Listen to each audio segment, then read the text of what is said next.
Daqui Rato e hoje trago um vídeo que já tinha em lista de espera há não sei quanto tempo. E então fiz um comparativo entre diferentes softwares de stress test para o processador, para ver qual aquele que vai criar mais temperatura, o que vai aquecer mais o processador. Lembrando, para quem não está habituado a estas coisas, é que o software que criar mais temperatura não é obrigatoriamente aquele que vai ser melhor para testar estabilidade do processador quando se faz overclock, ok? Não obrigatoriamente pode ou não coincidir, mas uma coisa não está obrigatoriamente relacionada com a outra, ok? Só um aviso importante. Aqui eu queria testar apenas a temperatura, porque eu já tinha mais ou menos uma noção, mas nunca tinha feito um teste específico para isto. E eu usei o processador que está aqui, o 1700 com overclock a 3.9. Eu testei naturalmente o Prime 95, porque eu acho que deve ser o mais popular, não sei. Eu criei uma sondagem no nosso grupo, algumas pessoas participaram, creio que 70, acho eu. Estava à espera de mais, bandidos. E das pessoas que votaram, a grande maioria das pessoas disse que o seu preferido para a temperatura é o AIDA 74. Por acaso não estava a contar. Mas, consigo perceber porquê. Portanto, testei o Prime 95 com Small FFTs, Large FFTs e aquele modo Blend. Eu sei que o Prime 95 dá para personalizar os settings para além disto, mas há um limite entre aquilo que eu quero testar e o tempo que tenho para testar, não é? O Intel Burn Test, claro. Neste caso, o Intel Burn Test testei no Extreme Mode, ativei o Extreme Mode em memória Very High. Depois, AIDA 64, testei dois modos diferentes, CPU mais FPU mais cache, desativei a memória e depois só FPU. CPU-Z também, OCCT, o OCCT usei apenas aquele preset quando se abre stress test. Ainda queria alterar algumas coisas no OCCT, mas ia ficar muito longo. E o Real Bench, acho que foram só estes, acho que sim. E portanto, o CPU está com um water cooler da Deepcool de 240.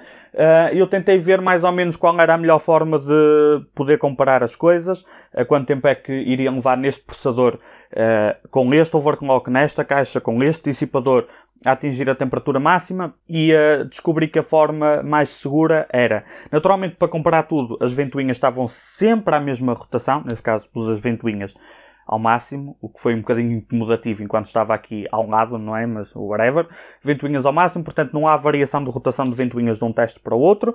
Mas, e antes de começar cada teste, nunca comecei nenhum teste depois de ligar o computador, ok? Deixei estar no mínimo dos mínimos 30 minutos com utilização normal do computador sem estar a jogar, só com o browser aberto e pouco mais, ok? E depois de estar mais ou menos meia hora, o computador ligado sem nada que pese muito, mas só para ir aquecendo um pouco o líquido no water cooler. Normalmente 20 minutos chegava para atingir a temperatura máxima, mas quis pôr um pouco mais.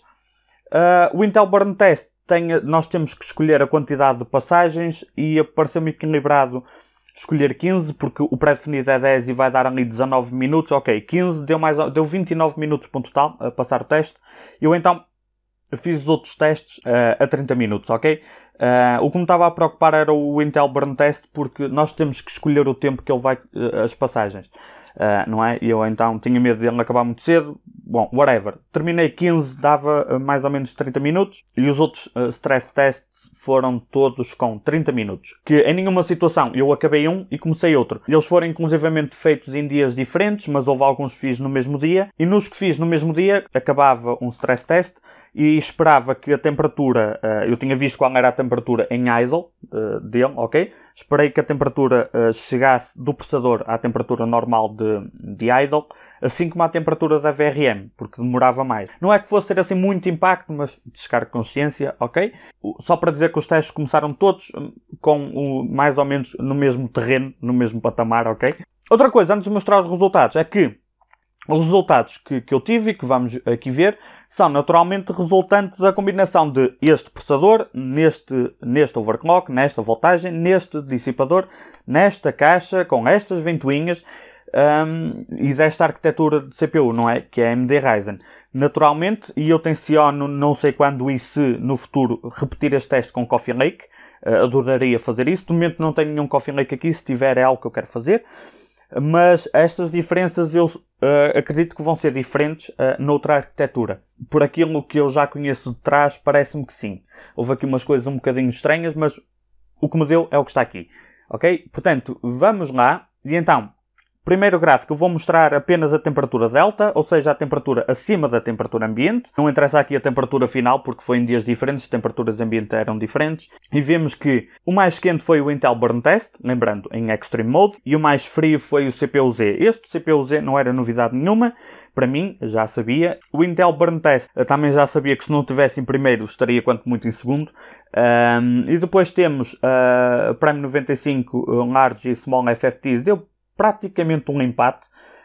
Tecnicamente não, mas eu encaro isto como um empate. Mas o Prime depois em Blend Test já ficou um bocadinho mais abaixo. Como dá para ver aqui. A seguir vem logo o AIDA 64 só com a opção FPU. Quando ativamos as outras opções no AIDA 64, perdemos aqui 2 graus sensivelmente. Não é muito. À altura eu tinha testado em Skylake. Em Skylake a diferença era um pouquinho maior. Real Bench está aqui. O que eu achei super estranho foi o OCCT. A última vez que eu testei o OCCT foi a primeira vez que eu testei em Ryzen. Nunca tinha testado o OCCT em Ryzen. A última vez que eu testei foi com Skylake, com 6700K. E eu estou na ideia que o OCCT, quando eu testei nessa altura com o Intel 6700K, que ele estava muito semelhante ao Prime 95, com o Small ou o Large FFTs. Não sei, foi o resultado que me deu. Não sei se é da versão de software. Os softwares estão com a versão atual na data que eu fiz os testes, ok? Ou seja, dá uma semana atrás.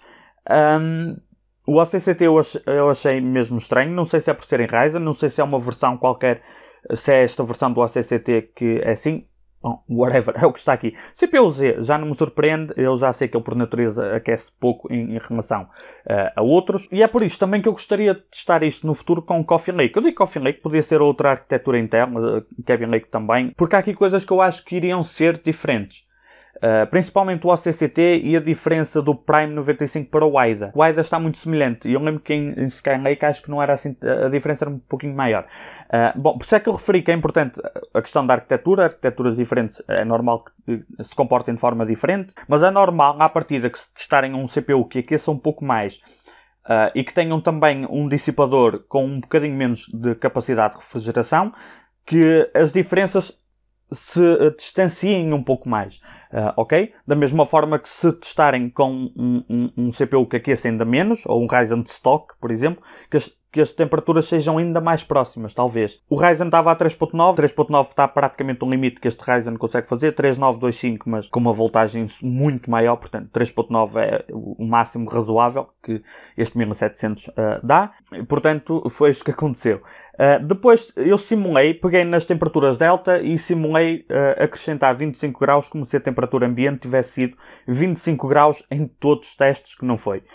Houve testes que andou na casa dos 20, 21, houve testes até que esteve a 17 graus, portanto. Mas vamos fazer de conta que tudo foi testado a 25 graus e que a única diferença seria essa, e pegando no delta e somando 25, as temperaturas reais teriam sido estas. 74 graus, ponto qualquer coisa no Intel Burn Test e 66.4 no CPU-Z.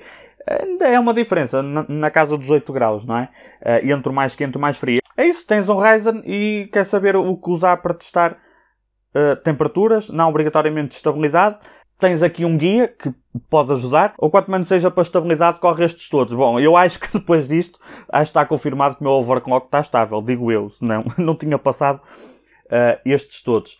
Ainda assim, nada é garantido, não é? Mas é só uma brincadeira. Bom, podia ainda ter brincado um bocado mais com alguns, mas um equilíbrio entre o que tem interesse e o tempo que iria demorar, não é? Portanto, já.